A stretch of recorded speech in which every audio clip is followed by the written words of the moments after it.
응무소주의 생기심. 어디에도 머물지 말고 그 마음을 내라. 무언가를 애써 잊거나 지우려 하지 말고 그저 머물지 않고 흘러가게 두는 것. 그 위에 다시 조용히 마음을 지어가는 것. 그게 부처님이 가르치신 사는 법. 범소유 상계시어 망약 견제 상비상즉견열애. 모든 형상은 허망하니 형상 아닌 것을 보아야 열애를 본다. 겉으로 보이는 모든 것. 내가 알고 있다고 믿는 감정이나 판단조차 본래 허망한 것. 그것을 비움으로 바라볼 수 있을 때 진실에 닿는다는 말씀. 약보살 유아상 인상 중생 상수자상 즉비보살.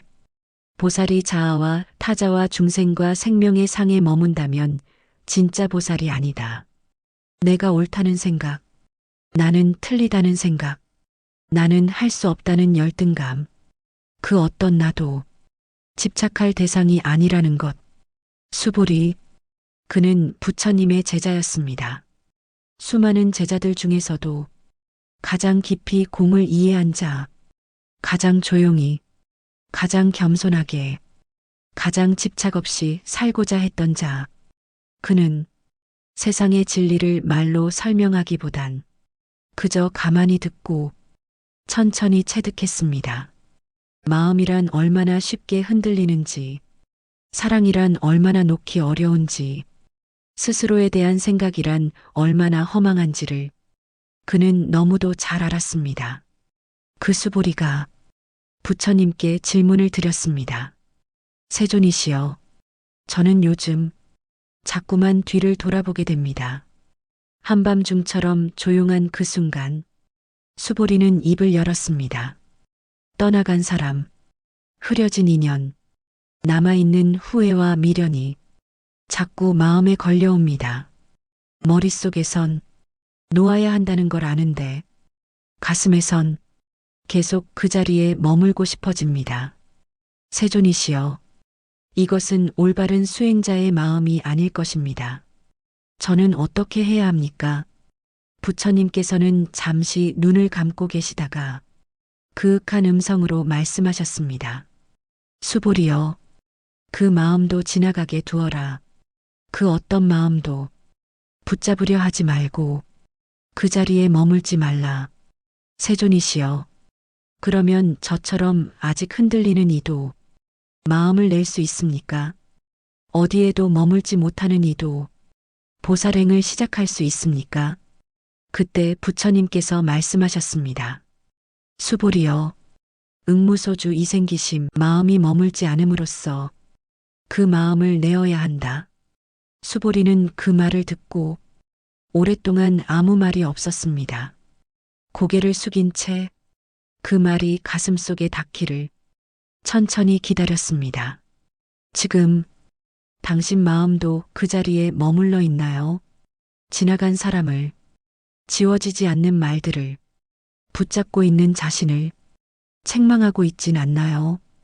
혹은 무언가를 이룬 줄 알았는데 그 끝이 허무하게 느껴지고 있진 않나요?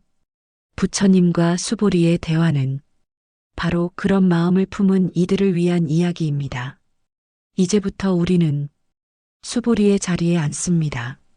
그처럼 고개를 숙이고 세존 앞에 무릎 꿇고 앉습니다. 그리고 묻습니다. 세존이시여, 저 같은 사람도 괜찮을까요? 세존이시여, 이 마음으로 살아가도 될까요? 그러면 부처님께서는 그 옛날 수보리에게 하신 것처럼 지금 이 밤 당신에게도 똑같이 답하실 것입니다. 마음이 머무는 것을 놓아라. 그 어떤 것도 오래 머물 수 없으니, 그 어떤 것도 너를 영원히 붙들 수 없으니. 자, 이제 우리 함께 그 말씀을 따라가 봅니다. 수보리는 3번 질문합니다. 그리고 부처님은 3번 말씀하십니다. 그 대화 속에서 당신 마음도 조금씩 가벼워지기를 바랍니다. 세존이시여, 저는 놓지 못하고 있습니다. 그날 수보리는 부처님 앞에 조용히 앉아 말없이 오래 침묵한 뒤 입을 열었습니다. 잊었다고 생각했던 그 사람이 문득 떠오를 때가 있습니다. 지나간 말이 다시 가슴을 파고듭니다. 내가 그때 그 말을 하지 않았더라면, 내가 조금만 더 따뜻했더라면, 자책이 들고 미련이 생기고 시간은 흘렀는데 마음은 그 자리에 머물러 있습니다. 그 말에 부처님께서 수보리를 바라보며 말씀하셨습니다. 수보리여, 응무소주 이생기심, 어디에도 머물지 말고 그 마음을 내거라. 수보리는 다시 물었습니다. 세존이시여, 마음을 낸다는 것은 어떤 의미입니까? 무너진 마음에도 새로운 뜻을 품을 수 있단 말씀이십니까? 상처 위에도 다시 자비를 쌓을 수 있단 말씀이십니까? 부처님은 고개를 끄덕이며 말씀하셨습니다. 수보리여, 모든 것은 인연 따라오고 가는 것. 너는 그 흐름을 거슬러 붙잡으려 하기에 괴로운 것이다. 놓는다고 해서 사라지는 것이 아니고 머문다고 해서 지켜지는 것도 아니니라. 그러니 머무르지 말고 그 자리에 새로운 마음을 지으라. 그것이 깨달음의 길이요 보살의 걸음이니라. 지금 이 말을 우리는 어떻게 받아들여야 할까요? 무너졌습니다. 끝났습니다. 지켜지지 않았습니다. 그래서 우리는 붙잡고 싶었습니다. 기억이라도, 미련이라도, 자책이라도 무언가 남아 있어야 그 사랑이, 그 일이, 그 고통이 헛되지 않다고 믿었기 때문입니다. 하지만 그 마음에 오래 머무는 순간 우리는 더 이상 나아가지 못하게 됩니다. 부처님은 지워버리라고 하시지 않았습니다. 그저 그 마음에 머물지 말라고 하셨습니다. 잊어야 한다는 강요보다 훨씬 더 다정한 말씀입니다. 머물지 말고 그 자리에서 새로운 마음을 낼 것, 흔들리는 감정을 억누르기보다 그 안에 조용히 등을 돌려 다른 마음을 지어갈 것, 그것이 응무소주 이생기심입니다. 수보리는 아무 말 없이 자신의 두 손을 바라보았습니다. 그 손은 무언가를 쥐고 있는 듯 했지만 아무것도 들고 있지 않았습니다. 세존이시여, 그렇다면 이 빈손으로도 사랑할 수 있습니까? 그 물음에 부처님은 미소 지으며 말씀하셨습니다. 수보리여, 가장 깊은 사랑은 쥐지 않은 손에서 비롯되느니라. 그 손으로도 세상을 감쌀 수 있다. 이 밤, 당신도 수보리처럼 무언가를 쥐고 있지 않나요? 그게 사랑이든, 후회든, 이름 모를 감정이든, 이제 그 손을 살며시 펴보세요. 잊지 않아도 좋습니다. 다만, 머무르지 말고 그 마음 위에 새로운 마음을 지어가 보는 겁니다. 그리고 그 마음으로 다시 하루를 살아보는 겁니다. 이제 수보리는 다시 입을 엽니다. 세존이시여, 그렇다면 자신마저 부끄러운 이도 보살의 길을 걸을 수 있습니까? 그날 바람은 고요했고 하늘은 낮게 내려앉아 있었습니다. 수보리는 무릎 위에 손을 가지런히 올리고 조심스럽게 물었습니다. 세존이시여, 저는 가끔 제 자신이 너무 보잘것없게 느껴집니다. 깨달음을 말할 자격도 남을 위로할 힘도 제게는 없는 것 같습니다.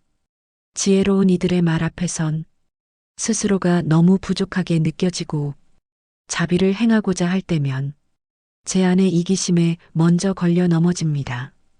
세존이시여, 이처럼 모자라고 흔들리는 마음을 가진 자도 보살의 길을 걸을 수 있습니까?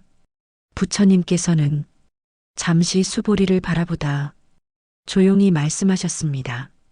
수보리여, 보살이란 아상 인상 중생상 수자상을 떠난 자를 말하느니라. 자신이 보살이라 생각하지 않는 자, 그 자가 진정한 보살이니라. 당신도 그런 날이 있죠. 나는 왜 이렇게 작을까? 왜 다들 괜찮은데 나만 이럴까? 나란 사람은 누군가에게 도움이 될 수 있을까? 스스로가 자꾸 작아지고 쓸모없는 존재처럼 느껴지고 그런 자신을 이제는 내려놓고 싶다는 마음이 들 때가 있습니다. 하지만 부처님은 아상을 버리라고 하십니다. 내가 잘났다는 교만도, 나는 안 된다는 열등감도 결국은 나라는 생각에 묶여 있는 것이라 하십니다. 내가 보살이 되어야지, 내가 사람들을 돕는 이가 되어야지, 그런 마음조차 나라는 상을 세우는 일이라 말씀하십니다. 그러므로 스스로를 부끄러워하는 마음도 결코 틀린 것이 아니며 그 마음 위에서도 보살행은 시작될 수 있습니다. 오히려 나는 부족하다고 말하는 이가, 나는 비워야 한다고 느끼는 이가 진정한 보살에 더 가까운 자일 수 있습니다. 수보리는 고개를 숙인 채 작은 소리로 말했습니다. 세존이시여, 그렇다면 저는 보살이 아니라는 사실로 인해 보살의 길을 걷게 되는 것입니까? 부처님은 미소 지으며 말씀하셨습니다. 그렇다 수보리여, 보살은 자신을 보살이라 여기지 않기 때문에 그 길을 걷는 자이니라. 우리도 그렇지 않았나요? 다른 이들을 위하려다 내 안의 상처를 먼저 마주치고 좋은 사람이 되려 하다 내가 얼마나 부족한지를 깨닫고 그럴 때면 나는 자격이 없어라고 생각하게 됩니다. 하지만 부처님은 그 마음이 바로 시작점이라 말씀하십니다. 나는 부족하다는 생각도, 나는 의미 없다는 생각도 결국은 나라는 개념 위에서 만들어진 그림자일 뿐, 그 그림자를 따라가지 말고 그저 마음을 비우고 지나가게 둘 것. 비우고 나면 그 자리엔 조금 더 맑은 자비가 들어설 수 있습니다. 수보리는 그 자리에 오래 앉아 있었습니다. 세존이시여, 그렇다면 그 어떤 이도, 자신을 믿지 못한 적 있는 이도, 자신을 미워해 본 이도, 그 모두가 보살의 길을 걸을 수 있다는 말씀이십니까? 부처님께서는 고요히 대답하셨습니다. 수보리여, 마음을 품는 자는 그 누구든 다시 시작할 수 있느니라. 이제 우리는 마지막 질문 앞에 섭니다. 깨달았다고 생각했지만 오히려 마음이 더 시들어가는 때가 있습니다. 그때 수보리는 다시 한번 세존께 물었습니다. 세존이시여, 이제 저는 조금 알 것 같습니다. 하지만 이 마음마저 붙잡아야 합니까? 혹은 이 마음조차 놓아야 합니까? 수보리는 조용히 눈을 감고 있었습니다. 그날 한나절 동안 아무 말도 하지 않았던 그는 해가 지고 하늘이 어스름해질 무렵 마침내 다시 부처님께 고개를 돌렸습니다. 세존이시여, 이제 저는 조금 알 것 같습니다. 그 말은 어느 스승 앞에서든 아주 조심스러워야 할 문장이었습니다. 이 마음이 조금은 평온해졌습니다. 흔들리는 순간에도 머무르지 않으려 노력할 수 있게 되었고 작은 자비라도 이 세상에 흘려보내고 싶다는 생각이 들었습니다. 세존이시여, 이것이 보살의 마음이라 말할 수 있을까요? 부처님께서는 그를 바라보며 한마디만을 남기셨습니다. 수보리여, 범소유상 계시어망, 모든 형상은 허망한 것이니 형상 아닌 것을 보아야 진실을 보는 것이다. 그 말은 잠시 수보리를 멈춰 세웠습니다. 자신이 알았다고 믿었던 것, 조금은 가까워졌다고 느낀 마음, 그마저도 하나의 형상일 수 있다는 것을 그는 그제야 조용히 받아들였습니다. 당신은 이런 순간이 있었나요? 이제 좀 괜찮은 것 같아. 이젠 조금 덜 흔들려. 조금은 이겨냈어. 하지만 바로 그 다음 순간 마음이 다시 가라앉고 사소한 말 한마디에 모든 평온이 무너졌던 적. 그럴 땐 스스로에게 실망하죠. 나는 아직 멀었구나. 역시 나는 안 되는구나. 그러나 부처님은 말씀하십니다. 깨달음이란 한번 얻어 붙잡는 것이 아니라고. 그마저도 형상이라면 잡는 순간 허망한 것이 된다고. 그러니 깨달았다는 생각조차 놓아야 한다고. 수보리는 자신의 그릇에 물을 조금 채웠다고 느꼈던 그 순간 그 물조차 이내 엎어야 했습니다. 세존이시여, 이 마음마저 형상이란 말씀이십니까? 스스로를 비우고 또 비워 결국 아무것도 가지지 않은 그 자리에 비로소 진실이 머무는 것입니까? 부처님은 부드러운 눈빛으로 답하셨습니다. 수보리여, 무엇을 얻었다고 말하는 자는 이미 길에서 벗어난 자이니라. 무엇을 비웠다고 말하는 자도 아직 머물고 있는 자이니라. 진정한 비움은 말조차 필요 없느니라. 그저 텅 빈 그 자리에 머물지 않으므로 끝없이 흘러가는 것이니라. 깨달음은 도착지가 아닙니다. 그건 하루를 다 살고 밤하늘을 바라보며 고요히 숨쉬는 그 순간처럼 누군가를 품고 떠나보내며 그 사람의 행복을 기도할 수 있는 그 마음처럼 깊고도 덧없는 것이기에 집착하는 순간 흘러가 버리는 것입니다.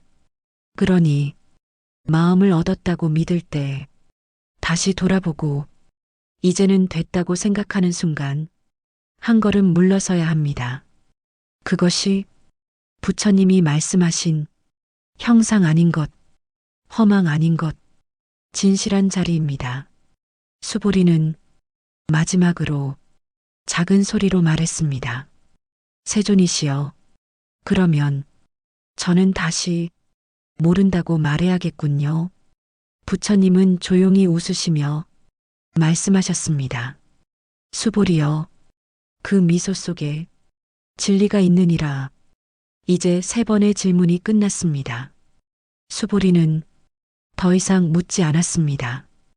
그저 두 손을 모은 채 말없이 고개를 숙였습니다. 그 눈가에 맺힌 한 방울의 눈물은 어떤 대답보다 조용히 그 마음을 말해주고 있었습니다. 그날은 이른 새벽이었습니다. 수보리는 아침 햇살이 들기도 전 스승 곁에 조용히 앉았습니다.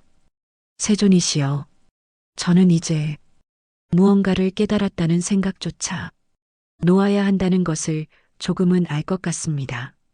그러나 마음 한편에선 이 깨달음으로 누군가를 돕고 싶다는 생각도 피어납니다. 세존이시여, 그 마음도 붙잡아선 안 됩니까? 부처님은 조용히 고개를 끄덕이며 말씀하셨습니다. 수보리여, 보살은 중생을 제도하되 제도했다는 생각을 가지지 않느니라. 모든 중생을 구하되 단 한 사람도 구했다는 생각이 없어야 하느니라. 수보리는 잠시 숨을 멈추었습니다. 그 말씀은 자비마저도 붙잡지 말라는 의미였습니다. 마음을 냈다면 그것을 흘러가게 해야 한다는 것. 누군가를 돕고도 내가 도왔다는 생각이 남아있다면 그 자비마저 자신을 드러내는 형상이 된다는 것. 지금 당신 곁에도 그런 마음이 있지 않나요? 누군가를 돕고 힘이 되고 싶었지만 기대만큼의 반응이 돌아오지 않았을 때 서운하고 지쳤던 마음. 나는 이렇게 애썼는데 왜 모를까? 왜 돌아오지 않을까? 그 마음 또한 자비라는 이름을 쓴 은근한 집착일 수 있습니다. 그 마음을 바라보고 다시 놓는 것이 보살의 길입니다. 수보리는 다시 물었습니다. 세존이시여, 그렇다면 저는 도움이 되었는지조차 확인하지 말아야 합니까? 부처님은 부드럽게 답하셨습니다. 수보리여, 너의 자비가 그 사람에게 닿았는지는 그 사람이 알 것이요. 그 사람의 마음 속에서 피어날 것이니라. 너는 그저 내 마음의 향기를 조용히 흘려보내면 되느니라. 향기는 자신을 알리지 않아도 멀리 퍼져가는 법이니라. 우리의 마음에도 그런 향기가 남기를 바랍니다. 누군가를 위해 말없이 기도한 적, 조용히 등을 두드려 준 적, 자신의 위로는 부족하다고 느끼면서도 그 자리에 있어주고자 했던 적, 그 마음은 세존의 가르침처럼 아무 말도 남기지 않아도 세상 어딘가에 조용히 번져나갑니다. 그것이 도왔다는 생각조차 없는 도움, 형상 없는 진짜 자비입니다. 수보리는 마지막으로 고개를 들며 말했습니다. 세존이시여, 그렇다면 저는 이제 말하지 않겠습니다. 그저 조용히 살아가겠습니다. 부처님은 그 말에 답하지 않으셨습니다. 그저 한 송이 연꽃을 바라보셨습니다. 바람도 없이 피어있는 그 꽃처럼 자비도 깨달음도 침묵 속에서 피어나는 것임을 조용히 보여주고 계셨습니다. 이제 수보리는 더 이상 아무것도 묻지 않았습니다. 스승 앞에 머물던 그의 시선은 한 점 바람처럼 고요히 흘러갔습니다. 그는 무너지는 마음을 붙잡으려 했고 스스로를 부끄러워했으며 깨달았다는 생각마저 놓으려 애썼습니다. 그리고 마침내 자비를 베풀고도 그 자비조차 말하지 않는 침묵의 연꽃처럼 스스로를 가만히 비웠습니다. 이 이야기는 오래된 고승과 제자의 대화처럼 들릴지도 모르지만 사실은 지금 이 밤 당신 마음속에서 일어나는 이야기이기도 합니다. 누군가를 잊지 못해 여전히 그 자리에 서 있는 당신, 자신이 너무 작고 부족해 어디에도 기대지 못하는 당신, 조금은 괜찮아진 줄 알았는데 작은 일에도 다시 무너지는 당신, 누군가를 위하고 싶었지만 그 마음조차 돌아오지 않아 지친 당신, 그 모든 마음이 수보리의 질문이 되었고 그 모든 순간에 부처님은 조용히 답하고 계셨습니다. 세존은 절대 소리를 높이지 않으셨습니다. 단호하게 꾸짖지도 않으셨습니다. 그저 하나의 문장을 건네셨고 그 문장은 마치 마음속 어두운 방에 하나씩 불이 켜지는 것처럼 당신 안에 조용히 자리를 만들었습니다. 응무소주 이생기심, 어디에도 머물지 말고 그 마음을 내어라. 아상 인상 중생상 수자상, 자신이란 상조차 놓을 때 비로소 자비가 시작된다. 범소유상 계시어망, 모든 형상은 허망하니 형상 아닌 것을 보아야 한다. 중생을 제도하되 제도했다는 생각조차 없는 자비, 그것이 진짜 보살의 마음이다. 이제 이 밤이 지나고 내일이 오겠지요. 당신은 여전히 그 마음을 다 내려놓지 못했을 수도 있습니다. 괜찮습니다. 부처님께서도 지금 당장 완전하라 말씀하시지 않으셨습니다. 수보리도 오랜 시간 질문을 거듭하며 조금씩 그 마음에 귀 기울였을 뿐입니다. 그러니 당신도 그렇게 천천히 조금씩 자신의 마음을 비워보면 됩니다. 이제 눈을 감고 오늘 들은 말들을 한 구절씩 떠올려 보세요. 말은 사라져도 그 울림은 당신 마음속 어디엔가 작은 등불 하나로 남을 것입니다. 그 등불이 당장 어둠을 몰아내지는 못해도 당신이 무너지려는 밤마다 작게 그러나 꺼지지 않고 빛나주기를 바랍니다. 오늘도 당신 안의 수보리가 조용히 고개를 숙입니다. 그 마음 안에 세존의 말씀이 천천히 깊이 스며들고 있습니다. 수보리 고요한 자에게 부처님은 말씀하셨습니다. 이 밤 당신 마음에도 하나의 연등이 켜졌기를 바랍니다.